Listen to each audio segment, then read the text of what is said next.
Hindi tinatakbuhan, hindi tinatakasan ang ating mga suliranin, ang mga hilahil, ang mga sakit ng buhay. So do not ignore it. As if it's not there. Because if it's there, you can never solve it if you just ignored it. And do not just tolerate it or bear with it. Huwag tiisin. Hindi katulad ng maraming nadidinig natin, magtiis ka anak, puro pagtitiis ang itinuturo sa tao. At kung minsan yan ay kasalanan ng isang irresponsableng relihiyon na walang itinuturo sa mga tao kundi magtiis ng magtiis at nang patuloy silang mapagsamantalahan ng mga makapangyarihan na siyang nakikinabang sa kapangyarihan ng relihiyon. Do not just bear with it and think that you are being saintly just by bearing with pain. Do not just cover it with painkillers. Hindi kailangan na kung meron tayong problema ay lagi nilang naghahanap ng diversyon, ng aliw at mga paglilibang. And do not just avoid it because it will never go away. Lalong-lalo naman, hindi dapat wakasan ang buhay dahil lang may problema at may sakit. Do not end your life just to end pain. Dahil meron pang buhay na kasunod at hindi natin alam baka lalong mapahamak ang ating espiritu. Naalala ko po ang isang babae na napakalaki ng karamdaman sa buhay, napakaraming mga lungkot at mga kabiguan, at minsan ay inisip niyang magpakamatay. At sapagkat siya ay hindi nakagagalaw, paralitika, at inuupo lang siya sa tabi ng bintana ng kanyang mga kapatid, bago magsaka sa bukid ang mga ito, minsan pagdungaw niya sa bintana ay may nakita siyang isang drum na tubig na nasa tapat ng bintana. At inisip niyang magpatihulog doon sa drum na yon at malulunod siyang tiyak sapagkat hindi na siya makagagalaw oras na mahulog doon. Subalit nakapag-isip-isip ang babaeng ito.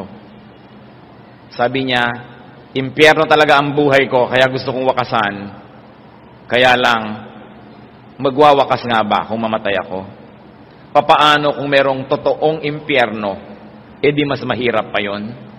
At dahil po doon siya ay nakapag-isip-isip, hindi siya nagpakamatay, at paiksiin ng mahabang kwento, kapapakinig niya ng Christian station, DZAS to be particular, ay nakakilala sa Panginoon, naging Kristiyano, at ngayon nagagamit sa maraming kamanghamanghang mga ministries. Pero kung kanya pong tinangka na wakasan ang kanyang buhay, mawawakasan nga ba niya ang kanyang paghihirap? Kaya yung pagpapakamatay ay hindi sagot. Ano po ang gagawin natin kung tayo ay merong sobrang mga suliranin? Of course, you've got to face your pain. Kung masakit po ang inyong paa, dapat ninyong alamin, baka may bato sa loob ng inyong sapatos. O baka sobrang liit ng inyong sapatos. O baka may tinik sa inyong laman na kailangan bunutin, pero hindi kailangan na putulin ang paa dahil masakit yon. Lalong hindi kailangan na magmaang-maangan tayo na may sakit, meron naman talaga. Masakit ang ating ngipin, baka may maga, baka may infeksyon, baka merong hindi bagay na nandoon. Masakit ang ating sikmura, baka meron tayong mga bato, o di lang tayo natunawan, o nakalunok tayo ng konting lason. Dapat kilalanin ang ganyang mga sakit. Because pain signals that something is wrong. Pain alerts the body to do something, and pain announces that foreign matter, an irritant or obstruction, an error or omission has to be dealt with. Kaya nga po, maaaring pagpapala yung mga nararamdaman natin na sakit. Sapagkat yung sakit na yan ang nagsasabi sa atin na may mali na dapat itama, may baluktot na dapat ituwid, may kulang na dapat punan, o may sobra na dapat bawasan. Pain is, and pain can be good. It can be an entry point to joy and to glory. How do you face your pain? First of all, you recognize it for what it is, that it is pain. Don't be on denial. Kung nasakitan ang iyong loob, sabi mong nasaktan ako. Natatakot ka, una mong amining, natatakot ako. Nahihirapan tayo, sabihin natin, nahihirapan ako. Hindi kailangang ipagkaila at hindi kailangang tayo ay tumingin sa iba. Kailangang titigan, suriin ang pinagmumula ng ating mga sakit at mga sakit. You should also recognize that pain actually can come from God. Genesis 3:16, to the woman, he said, God says to Eve, I will greatly increase your pains in childbearing. With pain you will give birth to children. So yun palang hirap na dinaranas na isang babaeng nagluluwal ng sanggol ay sa Diyos nang galing. At meron bang masama na manggagaling sa Diyos? All good things come from above, from the Heavenly Father, who does not change like shifting shadows. Lahat ng nagmumula sa Diyos ay mabuti, bagamat sa ating maikli at kung minsan ay malabong pananaw, mukhang hindi ito mabuti. Kaya kung pati ang atin pong dinadalang mga hilahil at mga sakit ng loob ay galing sa Diyos, mabuti yun. Halimbawa, may ginagawa tayong mali at pagkatapos ay binabagabag tayo na ating budhi, edi mabuting kabagabagan yun. Kesa naman kampante-kampante, katahimik ang loob mo ay sinusunog na pala sa impyerno ang iyong kaluluwa dahil wala kang konsyensya. Kaya pag gumagawa tayo ng hindi tama, ay nasasaktan agad ang ating loob, ipinagdaramdam natin, tumatamlay tayo, meron tayong taong napagwikaan ng masakit, meron tayong nasabing masama, tayo may tumatamlay din, mabuti yon. Kasi ang magpakasama ay yung nakasakit ka na ng damdamin, ang sigla-sigla mo pa, yun talaga ang maling uri ng kaligayahan. Kaya meron pong tamang lugar maging sa lungkot. How do we face our pain? We identify its cause. Kailangan nating suriin kung anong pinagmumulan nito, anong pinag-uugatan. Merong sakit sa inyong pamilya, nagkakasakitan kayo ng mga loob, hindi nag-uusap ang mag-asawa, magkakalayo ang loob ng mga miyembro ng pamilya, marapat suriin kung anong pinagmumulan nito. Most probably an illness, which can be physical or spiritual illness. Most probably an error, but definitely something wrong and something out of place has to be dealt with. Maging ang Panginoong Diyos ay nalungkot at nakaramdam ng sakit sa kanyang puso. Genesis 6:6. No ang taong nilikha niya ay umimbento na ng ubod ng daming kasalanan, the Lord was grieved that He made man on the earth, and His heart was filled with pain. Man filled the earth with sin, and in so doing, man filled God's heart with pain. Basta merong mali, basta may kasalanan, may kakambal ito na pagdurusa at sakit ng loob. Kung ang pinagmumula ng ating kasalanan, ng ating mga hinaing at mga hirap ay kasalanan, dapat itong bunutin. If from evil, uproot it. Eliminate its cause whenever possible, whenever desirable. We must remove what should not be there, and we should install what should be there but is not there. To correct deficiencies, to correct imbalances, is our divine obligation to ourselves. Pag ang isang mali ay naitama na, ang isang baluktot ay naituwid, ang isang kulang ay napunan, ang isang sobra ay nabawasan, magkakaroon na po ng harmony, magkakaroon ng pagkakaisa ang lahat ng mga puwersa sa ating paligid, at ang magiging bunga nun ay kasiyahan, kaginhawahan, saya. 2 Chronicles 7:14, if my people who are called by my name will humble themselves and pray and seek my face and turn from their wicked ways, then I will hear from heaven and will forgive their sin and will heal their land. Isa sa mga pinakakilala na pangungusap ng Panginoon sa Biblia, kung ang kanya daw bayan, ang kanyang mga anak, na tinawag pa naman sa kanyang pangalan, binigyan niya ng kanyang pangalan, minahal niya. Kaya tayong mga Kristiyano ay daladala natin ang pangalan ni Kristo. Tinatawag tayo sa kanyang pangalan. Kung tayo ay magpapakumbaba, anong itinutuwid nun? Pagmamataas. Magpapakumbaba ka, magkakaroon ng balanse. At kung mananalangin, so anong itinutuwid nun? Kakulangan ng panalangin. At kung hahanapin ang kanyang mukha, hahanapin ang kanyang katuwiran, ano ang itinutuwid nun? Na ang hinahanap natin ay ang mukha ni Satanas, ang kabaluktutan ni Satanas.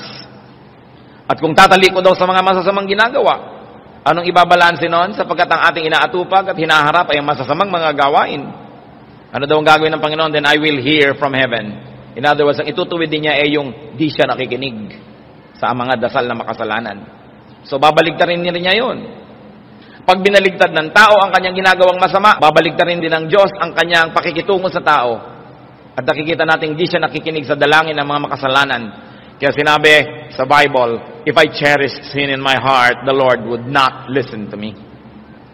Kaya ang sabi, makikinig ako, yung pala hindi siya nakikinig.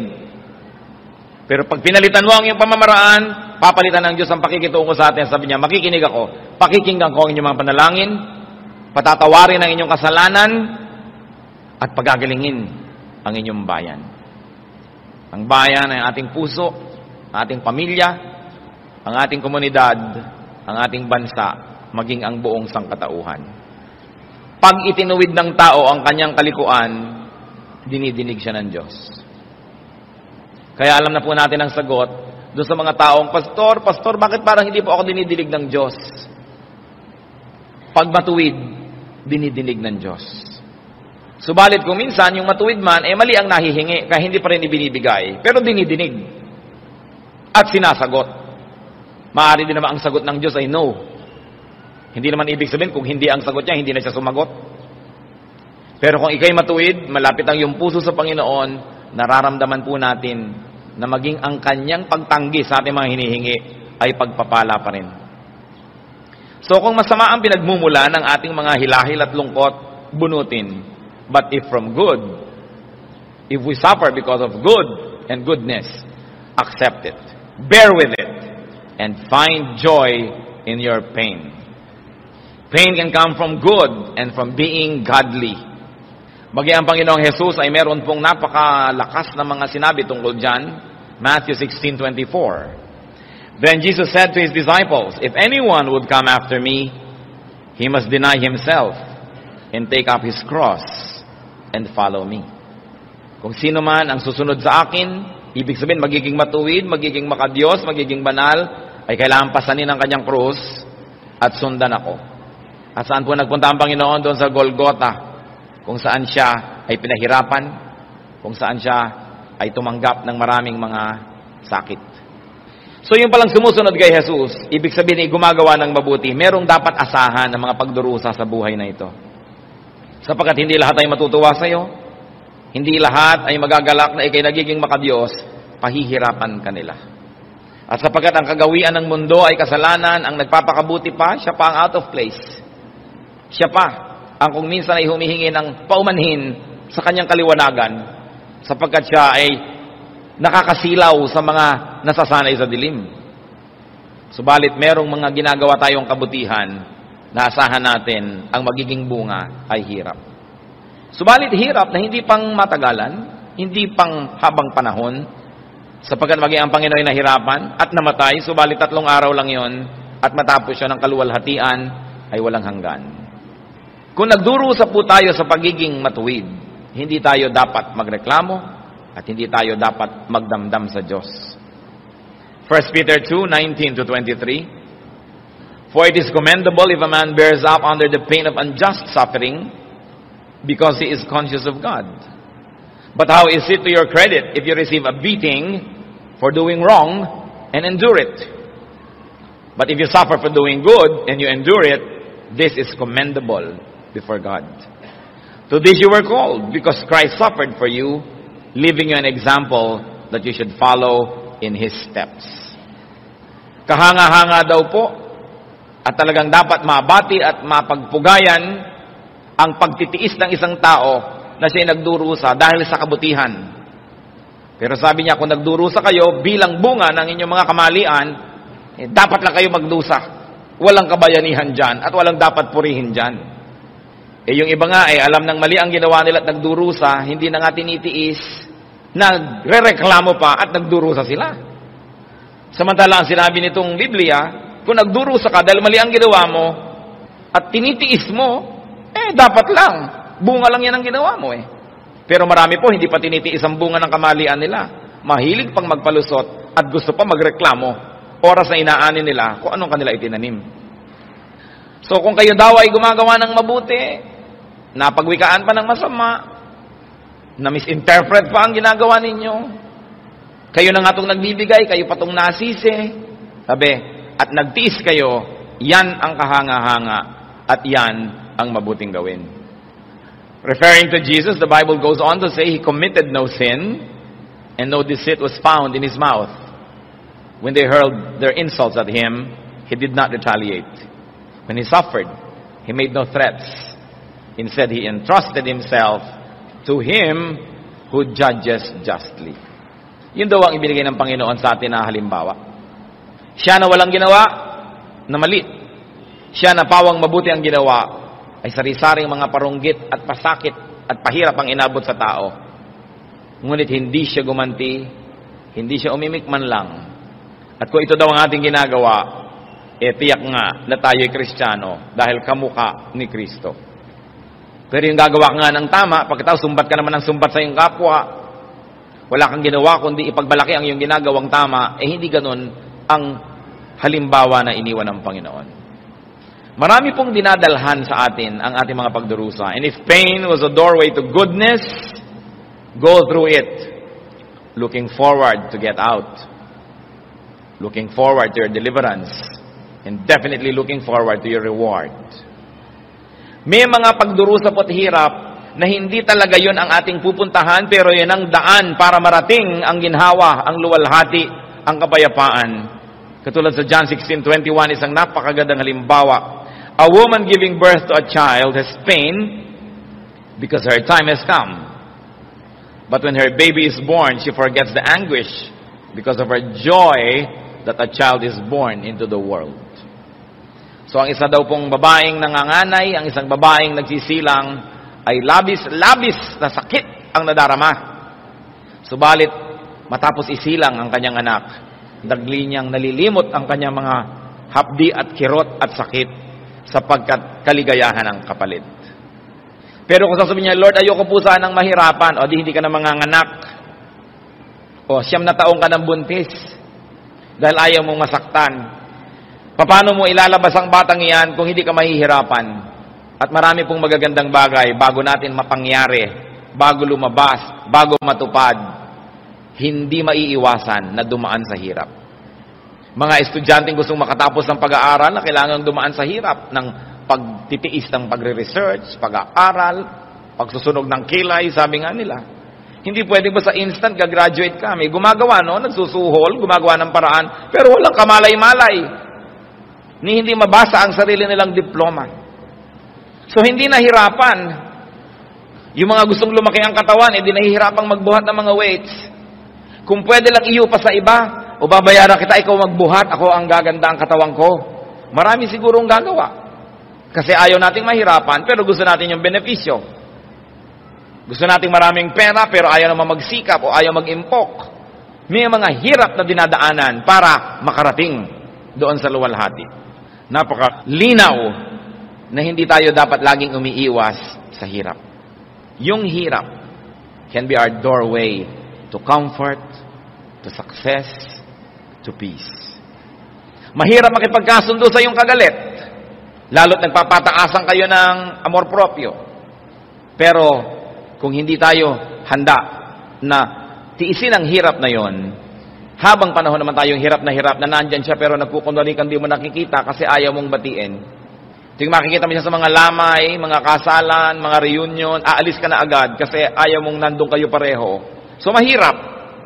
Merong mahirap na gawin, makipagkasundo, pero ang uuwian nun ay ginhawa. Dapat nakikita po natin kung anong mga kailangang hinaharap at sinusuong na hirap. What else do we do with pain? Minimize the damage. Nasaktan ka na nga, hindi mo pagagandahan ang iyong attitude, marami pang nagalit sa iyo, marami pang nagtampo, lalong lumaki ang damage sa iyong buhay. So you minimize the damage. Let life go on despite pain, and you continue being godly. Mga kapatid, makinig kayo. Kung tayo nahihirapan, kung tayo nagdurusa, lalong-lalot sa palagay natin, unfair, unjust, ang mga pinagmumula ng ating paghihirap, huwag na huwag kayong magtatampo sa Diyos. Huwag na huwag kayong lalayo sa Diyos. At kung kayo'y nahihirapan, hirap na huwag kayong kakapit sa patalim, sapagkat lalo kayong mapapahamak. Sa harap ng dusa, sa harap ng mga problema, lalo tayong dapat humawak sa Diyos. Huwag na huwag kakalimutan. Yung mga iba, nagtatampo pa sa Diyos. Meron po akong inattenda na libing, yung byuda, biglang sumigaw, tingin na ng lahat ng nakikipaglibing. Akala merong siyang kung anong sasabihin. Meron nga, alam niyo pong ginawa, minura ang Diyos. Minura talaga ang Diyos. Anong maitutuwid at ano ang maitutulong na napakalungkot mo at napakahirap ng iyong kalooban? Lalayo ka pa sa Diyos, Diyos na nga lang kaisa-isa mong pag-asa. Yung mga iba, bakit hindi ka na nag-church? Nakakapitong take na ako sa board, hindi pa ako pumapasa. Nagtatampo ka sa Diyos. Nakakapito ka na nga magtatampo ka pa sa Diyos, dadagdagan mo pa ang iyong mga failure. Malay mo naman sa 16, pumasa ka na. Manalangin ka. Lumapit ka sa Panginoon. Huwag po kayong magtatampo sa Diyos kahit kailan. Mananalo ba tayo? Wala. At sasabihin na, kapit sa patalim. Bakit ka kakapit sa patalim? Pwede kang humawak sa kamay ni Jesus. Bakit lalapit sa mali para lalong palalain ang isang mali na nga na kalagayan? Kaya si Job, isa sa mga bayani ng pagtitiis, isang lalaking napakamatuwid, subalit dumaan sa napakabigat na pagsubok. Ang sabi niya sa Job 6:10, "Then I would have this consolation, my joy in unrelenting pain, that I had not denied the words of the Holy One." Ito pong si Job ay napakayaman na lalaki, iginagalang, maraming kaibigan, pinagpipitaganan, bantog sa buong silangan. Hinahanap ng madla ang kanyang mga payo, at walang gumagawa ng malalaking mga pagpapasya na hindi mo na sumasangguni sa kanya. Dahil siya mayaman, makapangyarihan. Subalit sa isang iglap, isang pagsubok ang dumating sa kanyang buhay, ang lahat ng kanyang mga anak ay namatay. Gumuho ang bahay na pinagpipistahan ng kanyang mga anak.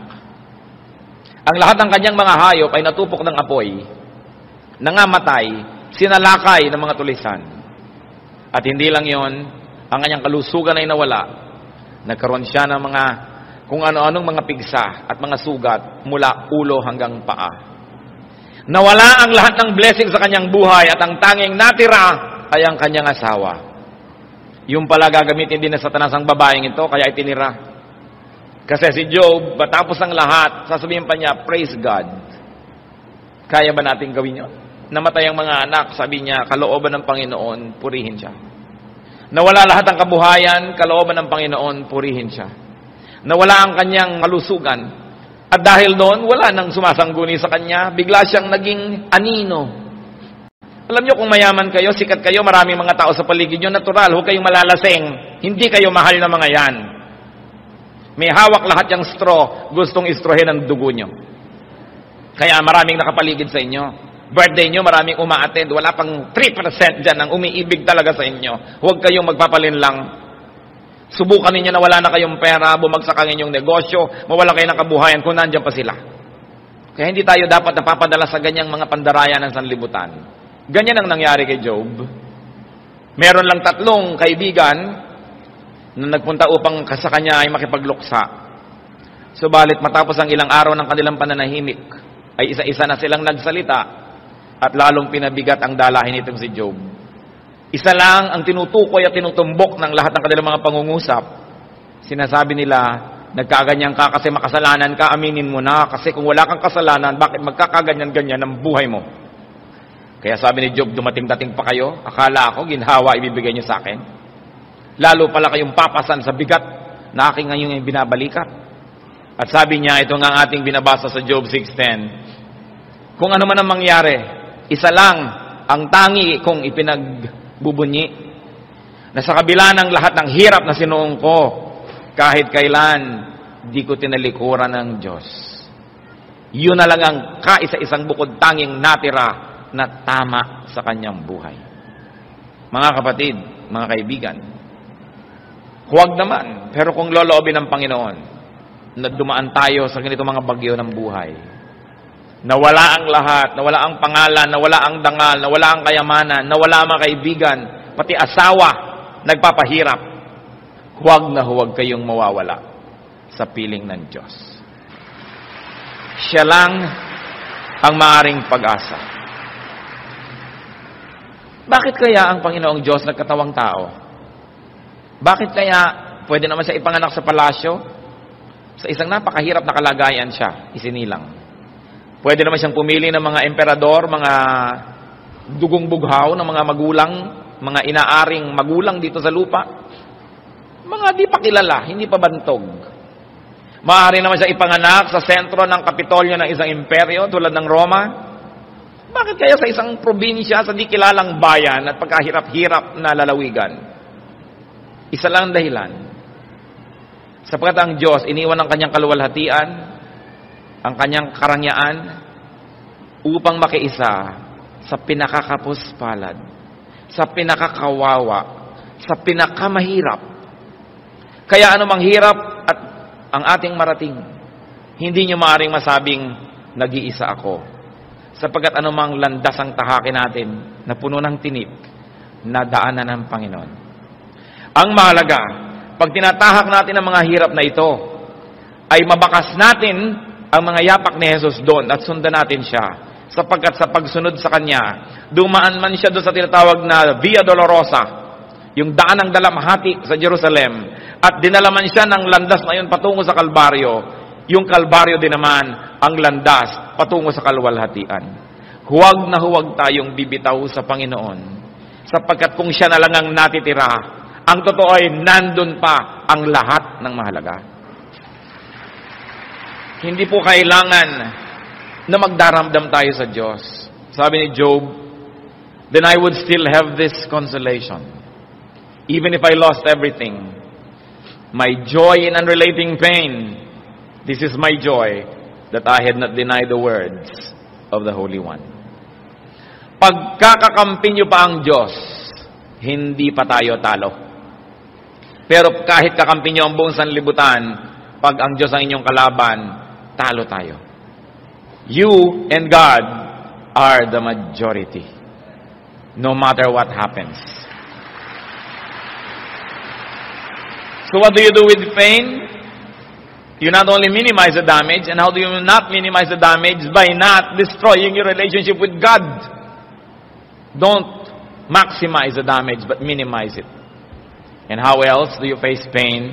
Prevent its return. Kung sakali na nakalampas na tayo, dapat nating iwasan na ito'y bumalik. Pati mga dyablo, pag ginugulo ang tao at napalayas, nagtatangkang bumalik. Luke 11:24-26. When an evil spirit comes out of a man, it goes through arid places seeking rest and does not find it. Then it says, I will return to the house I left. When it arrives, it finds the house swept clean and put in order. Then it goes and takes 7 other spirits more wicked than itself, and they go in and live there. And the final condition of that man is worse than the first. Kung ang isa daw masamang espiritu ay mapalayas sa puso ng isang tao, at sa kanyang paghanap ng kanyang matitirhan at malilipatan ay siya'y nabigo, maiisipan niyang, balikan ko kaya yung inalisan ko. At nakita niyang umayos-ayos ang buhay, lumuwag-luwag ang puso dahil nawala siya, sasabihin niya, pwede pa ako magsama. At magyayaya pa siya ng 7 na higit na malupit at higit na buktot kaysa sa kanya. At sabi, ang kalagayan nitong taong napalayasan ng isang demonyo ay mas lumala pa kaysa nung una niyang kalagayan.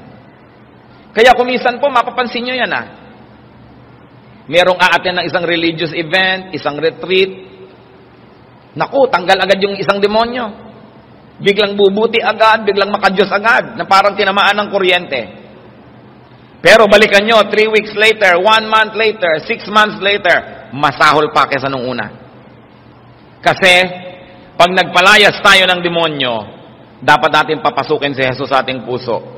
Para kung maisipan man niyang bumalik, wala nang lugar kasi puno na tayo ng Espiritu ng Diyos. Pero yung eka mo, maghahanap ka lamang ng relief, maghahanap ka lang ng isang religious high, pupunta ka lang sa isang lugar na mananalangin ka at magkakaroon ka ng religious experience, tapos babalikan din sa dating mong buhay, hindi mo naman tinanggap si Kristo, hindi mo pinuno ang iyong sarili ng kanyang karunungan, ng kanyang mga katuruan. Pag binalikan ka ng demonyong ito, may mga karay-karay pang iba at lalong mas marami ang magpapahirap sa iyo. Makikita niyo yan sa ating kapaligiran, people who go through mga short spiritual courses, mga kung ano-anong mga kurso na pang-espiritual, pero pag wala si Kristo, Ang ituturo lang sa'yo, good manners and right conduct. Konting mga quotation from the Bible at kung mga Bhagavad Gita at mga kung ano pang mga aklat para lang magkaroon ka ng religious experience. Aalis nga yun. Pero kaya kang balikan. Kaya napakahalaga na si Kristo nasa ating puso.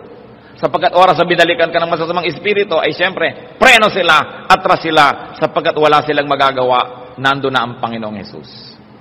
Kaya kung tayo man po nagko-correct, nagtutuwid ng ating buhay, tiyakin natin na hindi lamang yun ethical level, hindi lang social level, but a spiritual experience with the Lord. Sa 1 Peter 5:8, ano po ang babala? Be self-controlled and alert. Your enemy, the devil, prowls around like a roaring lion, looking for someone to devour. Sabi, kailangan kontrolin mo ang iyong sarili at ikay mapaging mapagmatyag sapagkat ang kaaway mo ay humahanap lang ng tiyempo para ikay salakayin. Ano pong sabi? Be self-controlled. That alone is a world of meanings. Ang tanong, who controls you? Ang sabi, be self-controlled. Meaning, you should not be controlled by the devil.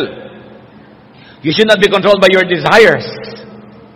Neither by your aspirations, nor dreams, nor wants. But we must be controlled by the Spirit of God that we allow to work within us. Dapat ang tao may self-control. Sapagkat kahit anong sandali, maaari tayong salakayin ng mga tukso. What else do you do with pain? You can pray. Pray for protection. Pray for protection from pain. Hindi masama yun. Kaya lang, nasa Panginoon ang karapatang sumagot ng oo o hindi kung tayo ay bibigyan niya ng exemption. Psalm 69:29, I am in pain and distress. May your salvation, O God, protect me. So we can pray for protection. We can pray for exemption even. So 1 Chronicles 4:10, Jabez cried out to the God of Israel, oh, that you would bless me and enlarge my territory. Let your hand be with me and keep me from harm so that I will be free from pain. And God granted his request. So, Lord, i-exempt nyo naman ako sa pain. At pinagbigyan ng Panginoon. Pwede nating hingin. Kaya lang pag sinabi ni Lord, hindi, number 1 ka nga sa listahan, no? Thank you pa rin, Lord. Dahil wala naman kayong pagpapasyang mali. Wala kayong bibigay sa akin hindi tama. Pero pwede naman tayong magtangkang manalangin. Hindi naman nagagalit ang Diyos. Pwede lang naman yung sabihin no. Why not pray? The worst you will get is a no answer. Pray. Keep praying. And we can also pray for healing. Healing from pain. Both physical and spiritual pain. Matthew 4:24. News about him spread all over Syria, meaning news about the Lord Jesus. And people brought to him all who were ill with various diseases, those suffering severe pain, the demon-possessed, and those having seizures, and the paralyzed. And he healed them. He healed them. Tatlong salita. Pero kung kayo yung may sakit, kayo yung nanganganib ang buhay, kayo yung tinaningan, kayo yung inalihan ng masasamang espiritu, kayo yung nangingisay-ngisay, at kayo itong paralitiko, hindi lang tatlong katagayan, yan ay isang buong-buong buhay. And the Bible says, the Lord healed them. God is the same yesterday, today, and tomorrow. Jesus who healed them can still heal you. He can heal me. He can heal all of us. But you have to believe. Believe. Stop doubting and believe. What else do we do about pain? Look forward to the believer's perfect deliverance. Kung hindi man ganap ang ginhawang na natanggap natin sa Panginoon laban sa ating mga pagdurusa, meron tayong inaasahan, meron tayong tinitingala na ganap na kaluwalhatian at ganap na kaginhawahan. Revelations 21:1-4. Then I saw a new heaven and a new earth. For the first heaven and the first earth had passed away, and there was no longer any sea.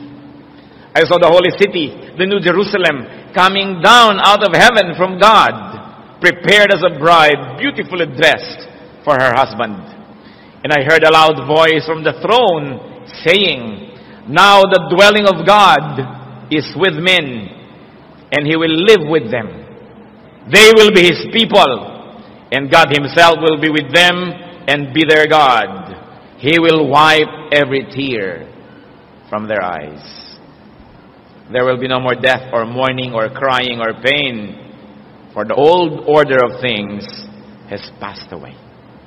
If all things do not satisfy you, yung pagtitiis, yung pananalangin, asahan ang darating. Kaya napakahalaga po na tayong may Kristo sa puso. Sapagkat yung mga walang Kristo sa puso, nagdusa na sa buhay na ito nung namatay, lalong napahamak na itapon pa sa dagat-dagatang apoy. Kaya napakahalaga na dalhin po natin ang ating mga mahal sa buhay kay Jesus. Lalo't hirap na hirap sa buhay na ito. Ano pang inaasahang ginhawa sa susunod? Napakalaking panlilinlang na laging nakalagay sa mga lapida, "Rest in peace." Yung mga iba, mapaginhawa lamang ang kalooban ng namatayan, habang nakatingin doon sa kabaong, sasabihin, para lang siyang natutulog. May natutulog bang nakabarong Tagalog? May bulak sa ilong. Mga pagpapaginhawa na pakonsuelo de bobo. Para lang siyang natutulog. Kasama na siya ni Lord. Paano mo nalaman kasama ni Lord? Ang sabi sa John 3:3, "Unless a man is born again, he cannot see the kingdom of God." Hindi natin ipinagmamalaki kung masasabing born again tayo, pero ibig natin sabihin, kung si Jesus ang may sabi, if a man is not born again, he cannot see the kingdom of God, then we should do everything so that our loved ones will see the kingdom of God, that they will be born again. Tama na yung mga patry-try, tama na yung mga papakyut, tama na yung mga padiplo-diplomacy. Gumuguho na ang mundo sa paligid natin. Kung hindi nasusunog ng apoy, ay nilulunod ng tubig ang mga tao. Kung hindi natatabunan ng mga gusali, ay natatabunan ng mga bundok. Nagkakantang gulo-gulo na ang buong mundo. Tapos gusto mo pa maging diplomatic sa kamag-anak mo dahil you want to be correct. Ayaw mo pa mag-share ng gospel, pa konti-konti pa dahil baka siya mainis, baka siya ma-offend. Pupunta na nga sa impyerno, ayaw mo pang pigilin dahil meron kang good manners. Kaya itong taon na ito, tiyakin niyo po mga kapatid, hindi kayo titigil at hindi kayo magpapahinga hanggang lahat ng buong pamilya niyo nadadala niyo sa Panginoon. Napakabilis mapawi ang buhay ng tao dito sa balat ng lupa. Nakita nyo ang lahat ng nababalitaan natin ng mga crisis, mga disasters. Mga hindi nababalitaan nun yan, mga unprecedented. Subalit huwag kayong magtaka. May nagtanong po sa akin, ano pong palagay niyo, Pastor Ed? Giginhawa kaya tayo? Ang mundo kaya aayos? Sabi ko, ang alam ko, ang lagay sa Bible, pag nabalitaan nyo ang ganito mga pagdurusa, asahan nyong mas masahol pa mga darating.